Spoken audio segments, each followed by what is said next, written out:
Testés aujourd'hui ont été diagnostiqués négatifs. Ce sont ceux ayant été en contact direct avec le personnel soignant confirmé Covid-19. Les résultats d'autres professionnels seront connus demain. Et pour toutes les familles ayant des proches à l'EHPAD Edmar Lama, la direction de l'établissement a mis en place un mail pour demander et recevoir toutes les informations. famille.epad@ch-cayenne.fr. L'adresse s'inscrit sur votre téléviseur. Les circonstances de sa mort avaient suscité des interrogations en raison de certains symptômes. Paulin Félix, décédé à son domicile dans la nuit de lundi à mardi, n'est pas mort du Covid-19. Les tests réalisés sur lui et sa famille se sont révélés négatifs. C'est l'une des annonces fortes de ce début de semaine, l'élargissement des tests au personnel soignant. Ces professionnels sont en première ligne de la lutte contre le Covid-19. Alors voyons comment cette stratégie de dépistage se met en place, et notamment au service des maladies infectieuses de l'hôpital de Cayenne en charge de la réalisation des prélèvements. Le reportage de Sébastien Laporte et Gaël Wassim. Est-ce que dans les 3 semaines précédant les symptômes, vous avez voyagé régulièrement ? Les prélèvements sont effectués dans ces locaux récemment réaménagés de l'hôpital de Cayenne. Une équipe de 5 soignants, dont 2 médecins, s'y relaie désormais 7 jours sur 7. En cas de doute face au Covid-19, le personnel de santé peut y être dépisté. Qu'ils soient institutionnels ou libéraux, c'est-à-dire un médecin ou une infirmière libérale, dans la mesure où il a des signes qui peuvent faire suspecter le Covid, de la toux, de la fièvre, de la fatigue, ces signes qu'on sait reconnaître, eh bien, on considère que ces personnes, il faut les tester aujourd'hui sans discrimination du tout de lieu de voyage ou de contact avec telle ou telle personne. Les professions dites essentielles, très régulièrement en contact avec le public, les résidents des EHPAD et les personnes relevant de lieux fermés comme le centre pénitentiaire sont également concernés par ces dépistages. 50 à 60 prélèvements peuvent être effectués quotidiennement. L'hôpital s'est entièrement réorganisé. Continuons à recevoir les patients qui ont besoin de soins en urgence. Les patients qui sont hospitalisés et qui nécessitent d'être hospitalisés sont toujours dans les lits. Mais ça nous a permis de dégager des forces vives pour pouvoir justement faire front lorsque la vague arrivera. Nous n'avons pas encore sollicité pour l'instant la réserve sanitaire, et si on la sollicitait, elle ne serait pas disponible par rapport à la situation en métropole. Du côté des syndicats, l'UTG Santé estime que l'extension des tests de dépistage s'effectue sans information suffisante auprès des personnels de l'hôpital. Aucune information de la part de la direction, de la part de l'ARS. De toute façon, depuis que nous avons fait notre conférence de presse du 17 mars, nous n'avons aucune nouvelle de l'administration, ni de la tutelle. Le service des maladies infectieuses rappelle au public que les dépistages sont effectués lorsque des symptômes du Covid-19 sont constatés. Nous sommes en guerre et pour autant, vous nous demandez d'affronter cette guerre sans armes. C'est en substance le contenu du courrier de l'UTG Santé adressé hier à la directrice de l'Agence régionale de la santé. Le syndicat dénonce un manque d'organisation et de moyens humains et de matériel de protection. Éric Molinier, secrétaire général de l'UTG Santé du centre hospitalier de Cayenne, répond à Sébastien Laporte et Gaël Wassim. Jusqu'à aujourd'hui, hier soir encore, ce matin, j'ai reçu un SMS d'un service que le personnel demandait des masques. Les masques étaient donnés au compte-gouttes. Nous, l'UTG Santé, on dénonce cela. Surtout pour les AHH, dans les services de bio-nettoyage, ils faisaient un max avec 3 jours. Où c'est que nous en dénonçons ça. Et qu'aujourd'hui, même ces agents d'entretien qui sont amenés à se déplacer dans plusieurs services, eh bien, c'est avec un seul masque. Et des fois, ils doivent quémander au service où ils vont nettoyer des masques. Nous, on trouve ça scandaleux. Au dernier CHSCT extraordinaire qu'on a eu, CTE extraordinaire, du 17 mars, on avait demandé à la direction de mettre en place.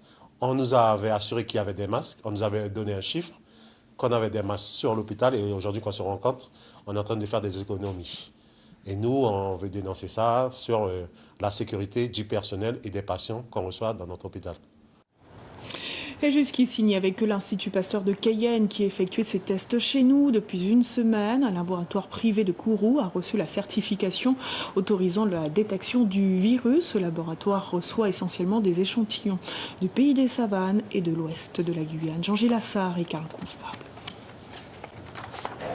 Depuis une semaine, le personnel de ce laboratoire de Kourou réalise des tests de détection du Covid-19. Bénédicte, la technicienne, s'équipe avec précaution avant d'aller manipuler les prélèvements et les préparer pour les passer au révélateur. En bout de chaîne, c'est Angélique qui récupère le tout. C'est ceux que je vais intégrer dans la série du jour pour la technique du Covid-19. Et là, il y en a 13 aujourd'hui. dans les semaines à venir, en Guyane, on pourrait aller jusqu'à 300 tests par semaine. Thierry Carrage, le responsable du laboratoire, a enfin pu avoir accès au kit tant espéré, mis au point par les Coréens il y a 3 semaines.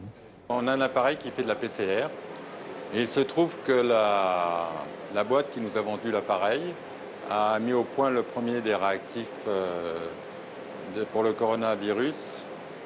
Il a récupéré celui des Coréens et donc on a eu la possibilité d'emblée de faire une technique automatisée. On est les seuls à avoir cette technique en Guyane.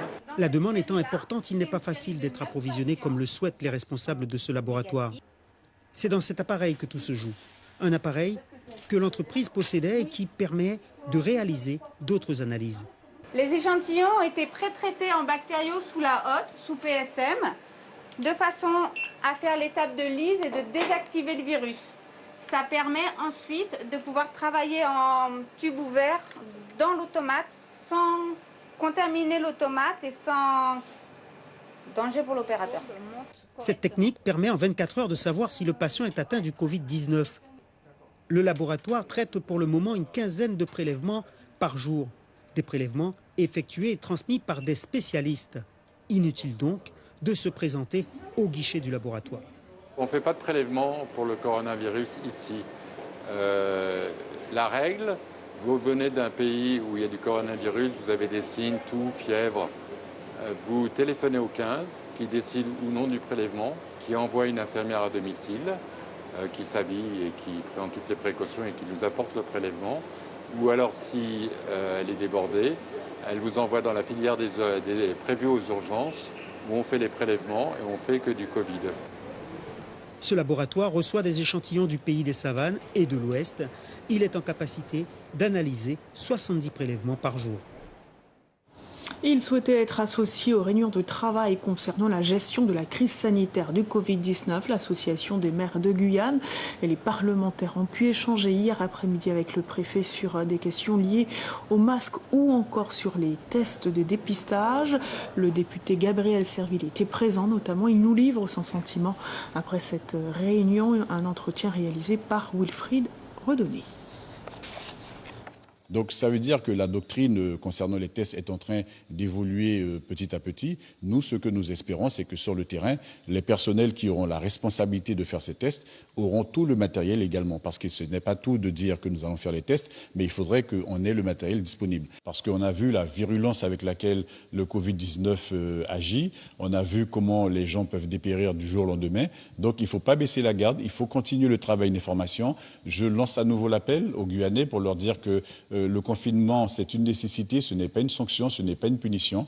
En attendant qu'on trouve le médicament qui va soigner la maladie, en attendant que la population éventuellement se fasse vacciner, et encore le vaccin, je l'énonce avec beaucoup de précautions. Les mesures de confinement, pour l'instant, c'est ce qu'il y a de mieux, parce que ça évite que les gens n'aillent au contact de personnes malades, et ça évite que les personnes malades n'aillent au contact de personnes saines. Et donc, il faudrait que chacun prenne son mal en patience le temps du confinement, comme cela a été indiqué par le Premier ministre.